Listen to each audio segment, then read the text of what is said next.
देखो वहाँ कुंभ, कुंभ मेला। और अच्छी सेवा चल रही है। देखो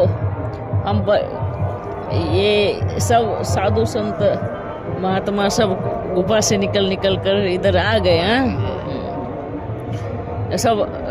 और यहाँ करके क्या करते हैं बताओ? यहाँ करके करते हैं हमारा रथ पहले जाएगा, हमारा रथ पहले जाएगा। हाँ, बड़े बड़े महामंडलेश्वर क्या करते हैं? हाँ, कितना करते हैं, भुपका करते हैं, भुपका। और भुपके से भगवान कभी नहीं मिलता। हाँ, समझ में आया? भगवान कभी भुपका नहीं देखता, भगवान भावना देखता है। समझ में आया? अगर भगवान की प्राप्ति करनी है तो भावना को अंदर में बिठा के रखो, तो भावना आपे ही भगवान को खींच लेगी। अगर अंदर में भपका होगा, हाँ, अंदर में भपका होगा तो क्या होगा? हाँ, क्योंकि भगवान भावना से प्यार करता है, भपके से नहीं। ये जितने भी महामंडलेश्वर साधु सन्यासी सब आए हैं, ये सब क्या कर रहे हैं? ये भपका कर रहे हैं, भपका। खुद का प्रदर्शन कर रहे हैं, भगवान का प्रदर्शन थोड़ी कर रहे हैं। हाँ, अपने आप को अपना प्रदर्शन करते घूमते। ये भी चलो ठीक है, कोई बात नहीं, ये भी करो। पर शिवो हम कहे, अपने को परमात्मा कहे, अपने सामने श्री श्री लगवा कर अपनी पूजा तो नहीं करो। हाँ, 1008 तो कोई शिव बाबा ने अपने ऊपर नहीं लगाया, जबकि ये तो फिर कोई वैल्यू नहीं है। इतने श्री की कोई वैल्यू नहीं होती। जैसे मानो, हाँ, जैसे मानो प्रथम जो श्री होता है उसकी ज़्यादा वैल्यू होती है, सेकंड श्री की भी वैल्यू ज़्यादा होती है, थर्ड वाले की भी ज़्यादा होती है। पर उसके बाद में आप कुछ भी लगाओगे तो बेवकूफ़ी हो जाएगी फिर, है ना? 3 तक श्री चलेगा, पर चौथा श्री भी, 5वां श्री भी, 1000 श्री भी, फिर वो चलता रहेगा, फिर उसका कोई मतलब नहीं रहता।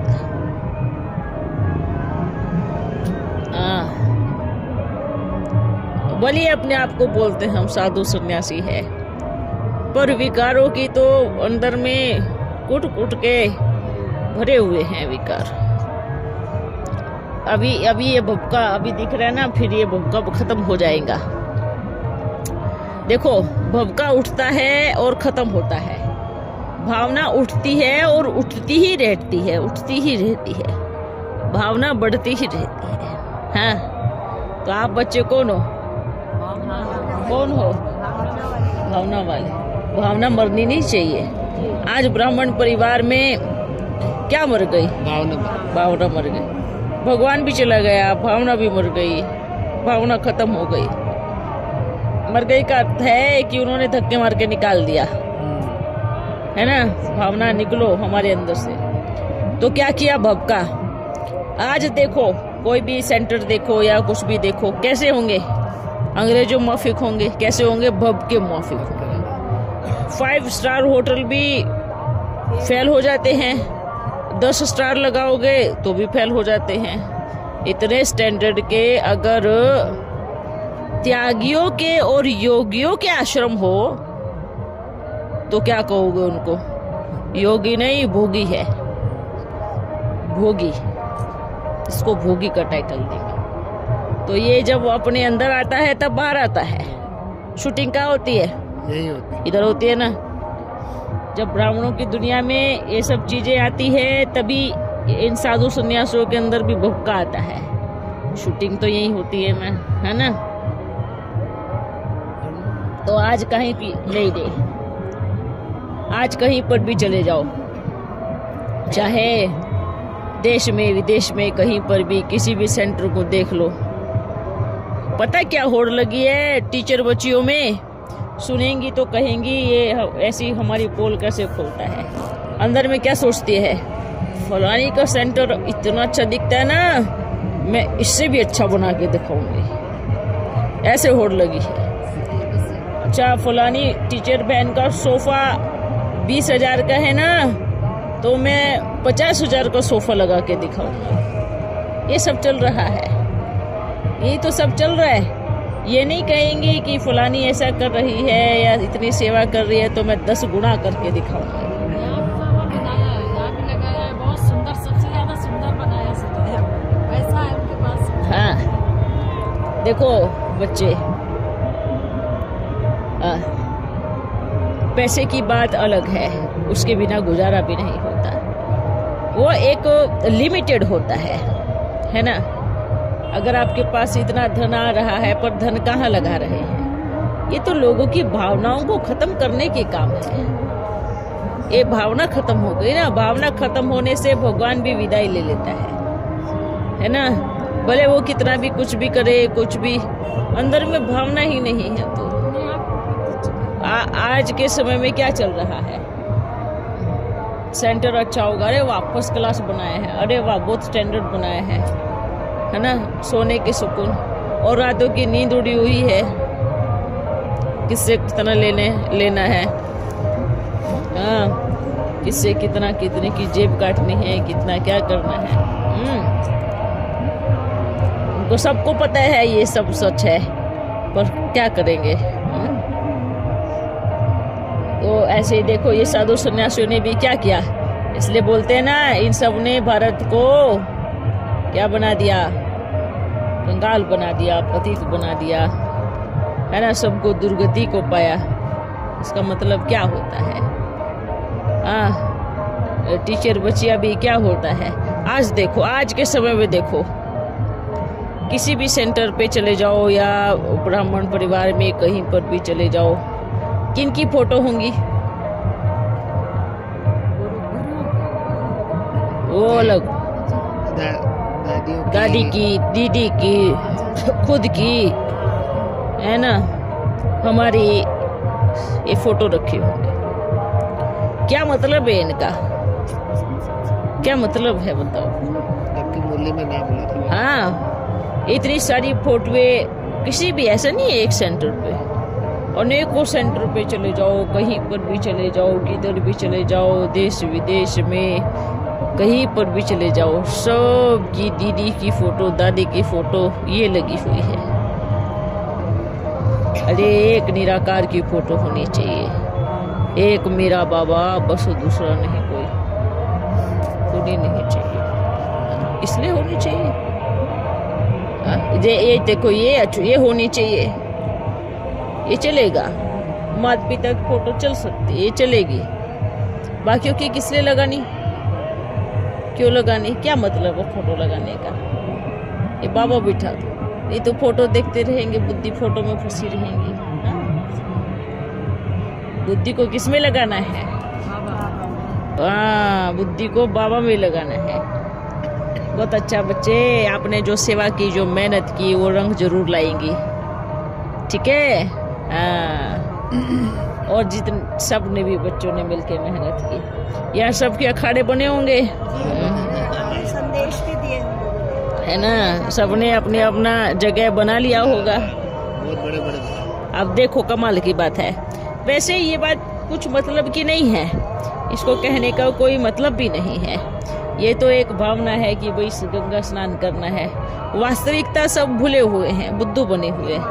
कौन सा स्नान करना है? आत्मा को स्नान कराना है, ज्ञान का, ताकि आत्मा शुद्ध बन जाए। यही एक सच्चा ज्ञान ये होता है, सच्चा मार्ग ये होता है कि आत्मा को स्नान कराना है, ज्ञान का स्नान कराना है, ताकि आत्मा शुद्ध हो जाए, नहा धो करके पावन बन जाए, सदगति को पाए, है ना। ये यहाँ स्नान कर रहे हैं, है ना। अब ये सबसे पहले ये सब स्नान करने जाते हैं, है ना। इसका मतलब क्या हुआ? इन सबको छुट्टी दो, ये बड़े वीआईपी है, इन सबको पहले स्नान करना है। इसका मतलब ये हुआ कि सबसे ज्यादा पतित तुम हो, जो सबसे ज्यादा पतित होते हैं वो पहले स्नान करता है। छोटे लोगों को नहीं जाने देते। समझ में आ रहा है ना आपको? इसको समझ में आया? सबसे ज्यादा नालायक, सबसे ज्यादा गंदे हैं तुम बन गए हो, इसलिए सबसे पहले आप स्नान करो जाकर के, इसलिए उनको सबसे पहले स्नान कराया जाता है। और वो सबसे पहले स्नान करने को बड़ा प्राउड फील करते हैं। अरे बुद्धू, प्राउड फील नहीं करो। प्राउड फील करने से क्या होगा? ये तुम मैले हो गए हो, ज्यादा कुचले हो गए हो, इसलिए तुमको पहले नहलाना है। लौकिक दुनिया में बच्चा ज्यादा गंदा होता है तो सबसे पहले माँ उसको थप्पड़ मार के दे, बैठ इधर, तो उसको सबसे पहले नहलाती है। जो थोड़ा कम मैला होता है उसकी बाद में बारी आती है। जो साफ सुथरा होता है उसको नहलाती भी नहीं। तो जा, अच्छा है। इसलिए ये भक्ति मार्ग में सभी क्या कर रहे हैं इधर, जो अपने आप को बड़े बड़े वीआईपी, मैं सबसे बड़ा वीआईपी संत, मैं सबसे बड़ा वीआईपी साधु, मैं सबसे बड़े अखाड़े वाला, मैं सबसे बड़े सिंहासन वाला। हाँ, तो क्या हुआ फिर? सबसे ज्यादा मैले बच्चे पहले नहलाए जाते हैं। तो मतलब इन्होंने प्रूफ कर दिया यहाँ पर। क्या प्रूफ कर दिया? हाँ, सबसे मैले हैं, इसलिए आपको सबसे पहले नहलाया जाता है। अच्छी बात है। जो कम मैले हैं वो बाद में नहाते हैं। वो नहाए नहीं नहाए क्या जाता है? हाँ, वो अलग नहाते हैं। पानी बहते में नहीं जा पाते, उनका बंद रहता है। हाँ, तो वही तो ना, उनको ज्यादा पानी की जरूरत है। ज्यादा मैलों को ज्यादा पानी की जरूरत होती है। हाँ, चलो अच्छा है। इनको कब समझ में आएगी ये बात पता नहीं। इनकी बुद्धि का ताला कब खुलेगा ये भी मालूम नहीं। नहीं समझ में आती है। हाँ, कुछ तो चुप रहती है जब हम लोग मैसेज देते हैं उनको, और कुछ बोलते हैं आपने मंडलेश्वर को बुलाया तो है। हम आमंत्रण करके बात करते हैं तो कहते हैं बुलाया तो है, उनकी व्यवस्था की है आपने? मैंने कहा हमारा 10 फरवरी तक शिविर लगा है, उसमें आप किसी भी समय 10 मिनट निकाल के आ जाइए। अच्छा, व्यवस्था क्या चाहिए उनको? व्यवस्था अच्छा रहने का, अच्छा खाने का। उनको बोलो गंगा स्नान करने आए हो या व्यवस्था करने आए हो, तो पानी में व्यवस्था करनी चाहिए उनकी, उधर नहाएंगे। अरे उनको बोलो महामंडलेश्वरों का भी शिव बाबा आया है। हाँ, मानते नहीं है। कोई बात नहीं, ये नाटक थोड़े समय का है। ये बबका ये सब ऐसे होने वाला है। दिया जब ज्यादा फड़फड़ाता है तो वो संकेत देता है क्या? मैं बुझने वाला हूँ। समझ में आ रहा है? चाहे किसी का भी हो, चाहे ब्राह्मण परिवार का दिया ज्यादा फड़फड़ा रहा है, या भक्ति मार्ग में जो अंधश्रद्धा वश जो एक दूसरे को नरक में धक्का दे रहे हैं, उनका दिया ज्यादा फड़फड़ा रहा है। एक बात बताओ, हम आपसे एक बात पूछते हैं। जब से हम देख रहे हैं, क्या इस कुंभ मेले में पाप नहीं हुआ? क्या इस कुंभ मेले में बलात्कार नहीं हुआ, या रेप नहीं हुआ, या नशा नहीं हुआ, या दारू नहीं पी गई, या क्या नहीं हुआ इस कुंभ में? क्या नहीं हुआ? मतलब आप ये सोचो, तीर्थ स्थान को भी लोग नहीं छोड़ते हैं तो और जगह तो छोड़ेंगे क्या? तीर्थ स्थान पर भी अपने अखाड़ों में ऐसी स्थिति बना रहे हैं, तो अपने अपने जहाँ वो रहते हैं, जहाँ उनका आश्रम है, वहाँ क्या हाल कर रहे हैं? हाँ, वहाँ क्या क्या नहीं चल रहा होगा। अंदर इतनी गंदगी मची पड़ी है, बात मत पूछो। सबने हालत खराब करके रखी है। इसलिए तो बार बार क्यों बोलता हूँ कि इन्होंने ही भारत का बेड़ा गर्क क्यों किया। पहले तो चलो हम कह देते हैं, पहले तो इन्होंने पवित्रता से भारत को थमाया, अब तो वो भी नहीं है। हाँ, मतलब कि द्वापर युग से जो भी सन्यासी साधु, जो भी ऋषि मुनि थे, वो तो कम से कम ब्रह्मचारी तो रहते थे। पवित्रता के पिलर से एक बिल्डिंग को तो थमाया हुआ था, और वो पिलर भी टूट गया, वो भी खत्म हो गया। जो इतने पुराने रह करके अब अंतिम समय में अपनी सारी धारणाओं को खत्म कर रहे हैं, माया ने इतना कब्जा उनके दिमाग पे कर लिया, तो क्या हाल होगा। चलो कोई बात नहीं, अगर किसी के दिमाग में एक पॉइंट भी पड़े तो भी अच्छा है, लेकिन कर क्या सकते हैं?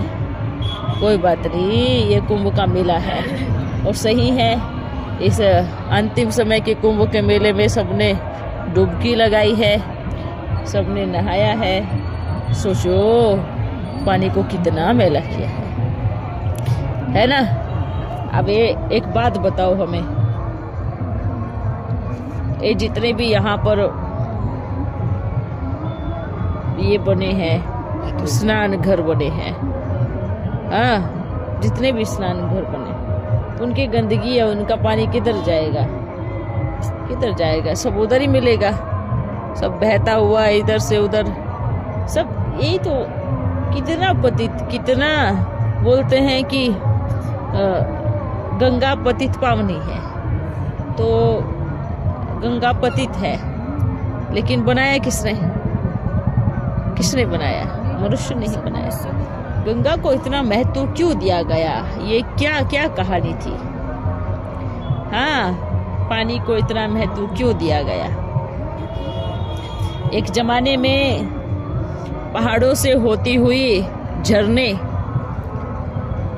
बड़े अपने आप में दवाई औषधि बन करके आया करते थे, क्योंकि पहले डॉक्टर नहीं थे। समझ में आया? किसी को जड़ी बूटियों की नॉलेज भी नहीं थी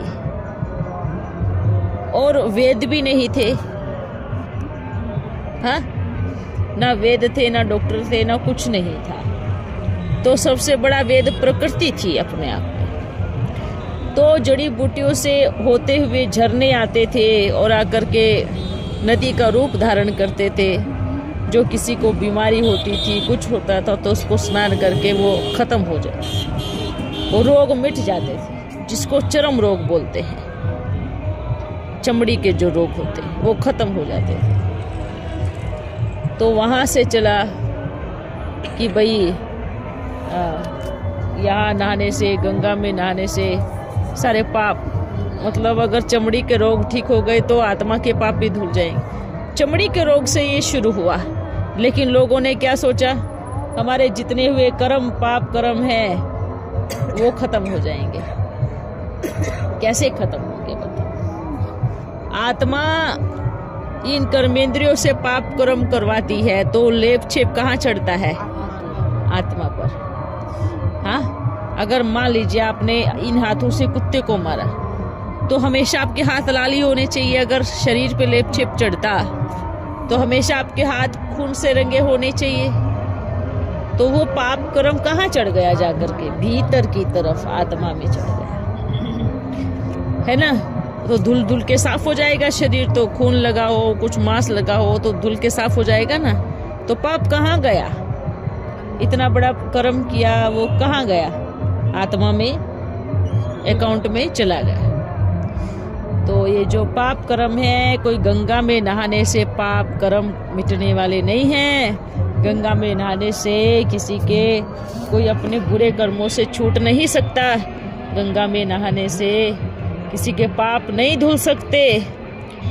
आत्मा के पाप कैसे धुलेंगे? आत्मा के पाप धुलेंगे ज्ञान के स्नान से और बाबा की याद से, परमात्मा की याद से। बाकी आप कितने पाप करते रहो, नहाते रहो, कोई फर्क नहीं पड़ेगा, है ना। जब बोलते ना गंगा का जल मुख में डालो तो मुक्ति हो ना, ज्ञान का जल मुख में डालो और मुख से वर्णन करो, आत्मा में डालो तो मुक्ति हो, है ना। नहीं तो यहाँ पे गंगा के तट पे रहने वालों की मुक्ति क्यों नहीं होती? हो जाती ना। इतने लोग तड़प के मरते हैं, कितना जल पिला देना चाहिए तो मुक्ति हो जानी चाहिए, लेकिन नहीं होती। हाँ, तो इसका मतलब क्या है? इसका मतलब है सारी बात ज्ञान पे लगती है, ज्ञान की गंगा। तो आप सब कौन हो? ज्ञान गंगाएं हो ना, ठीक है। सदा बहते रहना। चलो अच्छा है, सेवा हुई। और हम भी लास्ट बार इधर आए। हम क्यों आए? जहाँ रथ को खींचना तो पड़ेगा ना, जहाँ आना है, जहाँ मैसेज देना है। देखो इधर भी, बाबा संगम अगर गंगा अगर गंगा देखो मुक्ति करने की बात है ना, तो देखो कितनों के शरीरों की मुक्ति भी हो गई ना। अब किसी को पता थोड़ी है कितनी आत्माएं ऊपर मंडरा रही है। मंडराने का अर्थ उनको भरोसा भी नहीं है कि भाई हम मर गए हैं, क्यों घूम रही है, फिर रही है, ढूंढ रही है, वो यहाँ से कैसे जाएंगी, है ना। अब बेचारों को इतना देवाभिमान है कि उस मेले में घूमती रहेंगी, घर भी नहीं जा सकती वो जहाँ से आई, क्योंकि उनको टिकट निकलवानी पड़ेगी, वो ट्रेन में चढ़ के जा सकती है। इसका मतलब क्या, क्योंकि उनका इतना देवाभिमान है कि बिना टिकट के वो सफ़र कैसे करेंगे। उनको अगर अपनी शक्ति का पता चल जाए तो मुक्ति मिल जाए, तो शक्ति का पता भी नहीं है। चलो बच्चों, अच्छा है, सदा खुश रहना, खुशी में नाचते रहना। हम भी बहुत मेलों में गए, मालूम है। हाँ पहले भक्ति मार्ग में। हाँ भक्ति मार्ग में, अरे हमने कोई तीर्थ स्थान नहीं छोड़ा। हम भी बहुत मेलों में गए, कुंभ मेले में गए, जो भी मेला लगता था सब मेलों में गए, हर यात्रा पे गए, हर मंदिर में गए, क्योंकि भक्ति भावना इतनी थी बहुत। पर जा कर के देखा सब कुछ क्या करेंगे, सब उल्टा पुल्टा चल रहा है। ऐसा नहीं है कि हम नहीं गए, हम भी गए। ये जैसे आज साधारण रीति से घूम रहे हैं, हम भी घूमा करते थे कभी। हाँ वाह, दे कई बच्चे भगवान को खोजने में बहुत सारे निकले। हाँ कि भगवान कैसे मिलेगा, क्या करें उसके लिए। नहीं, वो खोज में जरूर निकले हैं। जो खोज में निकले हैं ना, उनको ना मिले ऐसा नहीं हो सकता। दूसरी बात, कुछ लोग तो इसलिए निकले हैं कि भगवान एक बार मिले तो उससे सारे सवालों के जवाब ले लूं। तीसरी बात, भगवान मिले तो उसको बता दूं कि आपने मेरी जिंदगी में इतने दुखों का पहाड़ क्यों तोड़ा है। अरे वो तो कोई करोड़ों में से एक विरला होगा जो भगवान से प्रेम की तलाश में बाहर भटक रहा होगा। हाँ, समझ में आ रहा है। प्रेमी कहेंगे उसको। भगवान को जो ढूंढने निकले हैं उनको कुछ तो काम होगा। समझ में आ रहा है आपको।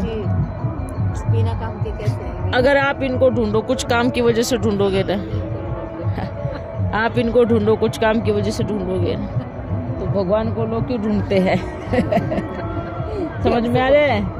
उनको कुछ काम है भगवान से, कुछ हिसाब किताब लेन देन करना है। आपने मेरी प्रेमिका को क्यों छीन लिया, आपने मेरे प्रेमी को क्यों छीन लिया, आपने मेरे माँ बाप को क्यों छीन लिया, आपने मेरे बच्चे को क्यों छीन लिया, आपने अभी तक मेरे घर में संतान पैदा क्यों नहीं की। ये मेजॉरिटी शिकायत ले करके जो आते हैं वो ढूंढते हैं। समझ में आ रहा है। पर जिनको प्रेम होता है वो निराले होते हैं। उनको कोई कुछ पाने की चाह नहीं होती, उनको कुछ इच्छा नहीं होती, उनको सिर्फ प्रेम होता है। वो अपने प्रेम में झूमते हैं कि मिले मुझे मिले। दीवानों के मौफिक नाचते रहते हैं, वो खुशी में झूमते रहते हैं, वो निराले हैं। और बाबा उन्हीं की तलाश करता है। समझ में आ रहा है। अब आप बच्चों में भी कोई ना कोई देखो, बाबा के पास बैठ करके बोलेंगे, बाबा ये कर देना, बाबा वो कर देना, बाबा ये मनोकामना पूरी कर देना, बाबा ये कर देना। कितने सारे बच्चे ऐसे हैं। अब बताओ कितने निराले हैं जो कुछ ना बोल करके सिर्फ कहते हैं आपसे ही प्रेम है, आप ही चाहिए और कुछ नहीं, बस आपको पा लिया तो जहान पा लिया।